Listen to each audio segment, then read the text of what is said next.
সহযোগিতার ভিতরে। এটা অনির্ধারিত হইতে পারে, ঘটনা নাও হইতে পারে। যদি হয় তাহলে যেন ইন্স্যুরেন্স কোম্পানি আপনার পাশে দাঁড়ায়। এই জিনিসটা যদি বুঝেন, এটাকে যদি রপ্ত করতে পারেন আর এটাকেই যদি আপনি ঠিকভাবে মানুষের সামনে তুলে ধরেন, তাহলে কিন্তু আপনার পলিসিটা পাবেন। এটার উপরে কারো প্রশ্ন আছে? বুঝতে পারছেন তো সবাই? ইউনিট ম্যানেজার, যারা ইউনিট ম্যানেজার বুঝছেন তো আপনারা, আপনাদেরকেই কিন্তু এটা করতে হবে। পরে কিন্তু আসতেছে আপনাদেরই দৌড়াইতে হবে এফএদের সাথে। ইউনিট ম্যানেজাররা ভালো করে বুঝে নিন। টিস্যু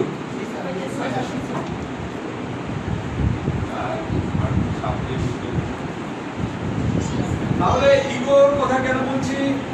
ইন্স্যুরেন্স নিয়ে যাদের অ্যালার্জি আছে, ইন্স্যুরেন্সের কথা শুনলে যাদেরকে মনে হয় যে একদম আমরা পচা মানুষ, আমি আপনাদের প্রমাণ করে দিব যে ইন্স্যুরেন্স কোনো ভালো জিনিস। এটা প্রমাণ করবো এই জায়গাটা দিয়ে দেবো। কিন্তু আপনাদের ভিতর থেকে যদি আমরা যারা কাজ করি, আমাদের বলা একটা আইডি কার্ড